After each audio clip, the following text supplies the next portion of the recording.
94.3 माई FM पर जीना इसी का नाम है में आप हैं माही के साथ। रीना कॉलेज से आते हुए बार बार मिलती इस वृद्ध दंपत्ति से, लिफ्ट में हमेशा साथ में हो जाते, कभी कभी तो उनका सामान उठाने में मदद भी करती।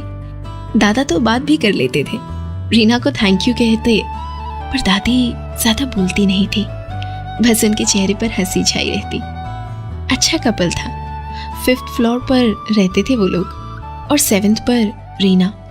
वैसे कुछ ज्यादा परिचय नहीं था, इतनी पहचान भी नहीं थी और समय भी नहीं था, पर रीना को हमेशा उन्हें देखकर अच्छा लगता। ऊंची आवाज में बात करते हुए नहीं देखा था कभी। रीना को तो अपने मम्मी पापा ही याद आ जाते। कितना झगड़ते हैं दोनों, इतना तो अर्नब गोस्वामी के शो में भी झगड़ा नहीं होता। रीना के मम्मी पापा को तो जिस बात से लेना देना नहीं हो उस बात पर भी झगड़ने की आदत है। बिग बॉस में सलमान को तनीषा की साइड लेनी चाहिए या नहीं, राजकुमार संतोषी को कैसी फिल्में बनानी चाहिए, नच बलिए में किसको ज्यादा मार्क्स मिलने चाहिए, झगड़ते रहते दोनों। आपको मिलवाती हूँ आज रीना से, उसके मम्मी पापा से और बिल्डिंग के इन क्यूट कपल से, अब से थोड़ी देर में। 94.3 माई एफएम पर मैं हूँ माही। आज रीना कॉलेज जाने के लिए भागदौड़ में थी, फिर भी एक पल के लिए रुकी। उसने फ्लैट की खिड़की से देखा, सामने वाले आइसक्रीम पार्लर पर वो दादा दादी आइसक्रीम खा रहे थे। दादा का नाम था वीरू और दादी कमला, पर दादा तो प्यार से कम्मो ही बुलाते थे। वो दोनों प्यार से आइसक्रीम खा रहे थे और दादी के कौन सी आइसक्रीम पिघल रही थी और दादा वो साफ कर रहे थे। रीना हंस कर कॉलेज की ओर चल दी। आज कॉलेज में यूथ फेस्टिवल चल रहा था। कॉलेज में मिस ब्यूटीफुल, मिस्टर परफेक्ट ऐसे अवार्ड्स दिए जा रहे थे। तब रीना को अचानक ही दादा दादी याद आ गए। सूरज की हल्की सी किरण उन पर पड़ रही थी और उस वक्त दोनों का हंसता हुआ चेहरा रीना के मन पर एक छाप छोड़ गया। आज दादा दादी कुछ जल्दी में थे। पीछे दादा और उनके हाथ में काफी सामान था। रीना ने जाके सामान ले लिया और लिफ्ट में रख दिया। फ्रेंड का फोन आया और क्लास में देर हो रही थी इसलिए जल्दी चली गई। फिर मिड सेम एग्जाम और थोड़ा बुखार, मिल ही नहीं पाई दादा दादी को। हाँ, लिफ्ट में जाती थी तो याद आते थे, और दूसरा मम्मी पापा को झगड़ते हुए देखती तब याद आते। कौन कहेगा कि मम्मी पापा की लव मैरिज है? पॉसिबल ही नहीं। किसने शादी करके किस पर उपकार किया? बस यही झगड़ा था। आगे क्या हुआ जानिए कुछ देर में। 94.3 माई एफएम पर आप हैं माही के साथ। शायद अपनी मम्मी पापा की रिलेशनशिप देखकर ही रीना डर जाती किसी भी रिलेशनशिप के लिए। वो सोचती हर रिश्ते में ऐसा ही होता होगा। प्यार, भावनाएं ओस के बिंदुओं की तरह सूरज की ताप में उड़ जाती होंगी। संसार में, महंगाई में, डॉक्टर के अपॉइंटमेंट में, बच्चों की पढ़ाई में खो जाता होगा ये प्यार। शादी के वक्त जैसे थे ऐसे स्वीकार करने की वचन कहाँ गए होंगे? रीना डर जाती। सोहेल उसे पसंद था, फिर भी सोहेल ने कई बार पूछा, फिर भी प्रेम और शादी इन शब्दों से डर जाती। आज भी मम्मी पापा का झगड़ा चालू है। रीना परेशान होकर अपने बेडरूम में बैठी बैठी गाने सुन रही है।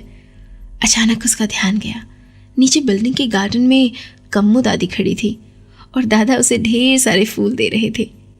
रीना के चेहरे पर हंसी आ गई।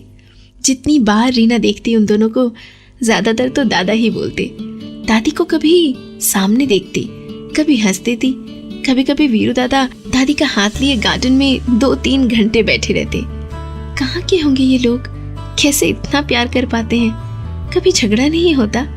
सब्जी में नमक ज्यादा है, शर्ट का बटन नहीं है, देर हो गई, ऐसी चीजों पर कभी झगड़ते नहीं। और इन सब के बीच उसे ये ख्याल भी आता कि क्या वो सोहेल को हाँ कर दे? वो भी तो काफी रोमांटिक है। कितने सवाल थे रीना के मन में, और क्या इनके जवाब मिलेंगे उसे? जानिए कुछ देर में। 94.3 माई एफएम पर मैं हूँ माही। रीना बाहर देखती हुई ये सोच रही थी कि उसका ध्यान गया अचानक।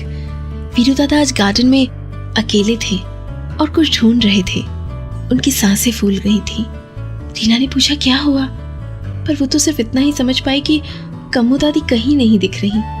रीना हंस पड़ी। अब वो छोटी बच्ची थोड़ी है, यही कहीं होंगी, आ जाएंगी। पर वीरू दादा को चिंतित देखकर उसने भी दादी को ढूंढने में मदद की। बिल्डिंग से बाहर निकलकर उसने दादी को मार्केट की ओर जाते हुए देखा। बिल्डिंग से बाहर निकलकर दाहिनी ओर मार्केट की तरफ मुड़ी रीना। दादी कहीं नहीं दिख रही थी। दादा बहुत टेंशन में थे। अरे वो छोटी थोड़ी है जो कहीं चली जाएंगी, ये कहते हुए भी रीना ढूंढती रही। आगे एक गार्डन था। रीना अंदर गई। उसकी शंका सच थी। वहीं कोने में गार्डन में दादी अकेले बैठी थी, रो रही थी। अकेले किसी छोटे बच्चे की तरह डर गई हो ऐसे। रीना भी समझ नहीं पाई कि क्या कहे और कैसे शांत करे। दादी तो पहचान रही हो उस तरह ही रो रही थी। उसकी आंखों में भय और निसहायपन दिख रहा था। आश्वासन का एक भी शब्द उन तक पहुंच ही नहीं रहा था। 2-3 लोगों को दादी का ख्याल रखने को कहकर रीना फ्लैट की तरफ भागी। सामने वीरू दादा दिखे। उनके पास गई और उन्हें गार्डन के पास ले आई। दादी अब भी बैठकर रो रही थी। दादा ने धीरे से दादी के कंधे पर हाथ रखा। आगे क्या हुआ जानिए कुछ देर में।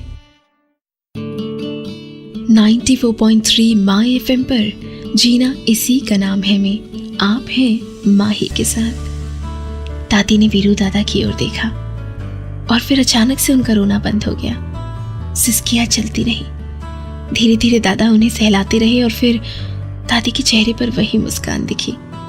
दोनों मिलकर दादी को घर ले आए। वीरू दादा ने दादी को कॉफी पिलाई और बेडरूम में सुला दिया।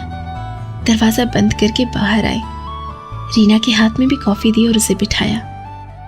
दादा ने बताया कि 14 साल की थी जब पहली बार उसने उन्हें देखा था। मैं उसके पापा की दुकान में काम करता था। प्यार हो गया। 8 साल के बाद भागकर शादी कर ली। दादा के चेहरे पर अब भी वो शरारत दिख रही थी। मैं आर्मी में था। एक बार कश्मीर फ्रंट पर हम लड़ रहे थे और मैं घायल हो गया। खाई में से बाहर ही नहीं निकल पाया। मैं यहाँ आया 4 साल के बाद। मेरे बारे में सुनकर बेहोश हो गई थी उस वक्त, और उस वक्त लगे सदमे के कारण याददाश्त खो चुकी थी कम्मू। रीना का मुंह खुला का खुला रह गया। और कम्मू दादी की याददाश्त कब वापस आई जानिए अगले गाने के बाद। 94.3 माय एफएम पर मैं हूं माही। वीरू दादा ने शायद रीना के चेहरे को देखकर ही सवाल समझ लिया। आगे बोले, बेटा कम्मू की याददाश्त वापस नहीं आई। उसके मन में अब भी वो कम्मू ही है और मैं वीरू। अभी भी उसकी शादी नहीं हुई है और उसके पिताजी के यहाँ काम करने वाला लड़का हूं मैं। नहीं याद है उसे कि हमारी शादी हुई थी। बस मुझे पहचानती है।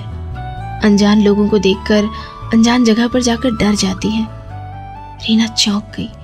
उसने पूछा, पर फिर आप इतने सालों से कभी ये नहीं सोचा कि उन्हें छोड़कर दूसरी शादी कर ले? वीरू दादा के चेहरे पर अजीब सा भाव आया। मुझे तो सब कुछ याद है ना। पहली बार प्यार का इकरार हुआ था। पहली बार प्यार जब हुआ था, उसका पहला स्पर्श, मुझे तो सब कुछ याद है। पर उसे कैसे समझाऊं? वीरू दादा शांत हो गए। उनकी आंखें नम हो गई थी और रीना की भी। वो आगे आई। उसने दादा के झुर्रियों वाले चेहरे को अपने हाथ में पकड़ा, माथे पर हल्का सा चुम्बन दिया और घर चली गई। हाँ, उसे जल्दी थी। उसे साहिल से जो मिलना था, काफी कुछ कहना था। प्यार का अर्थ समझ चुकी थी वो।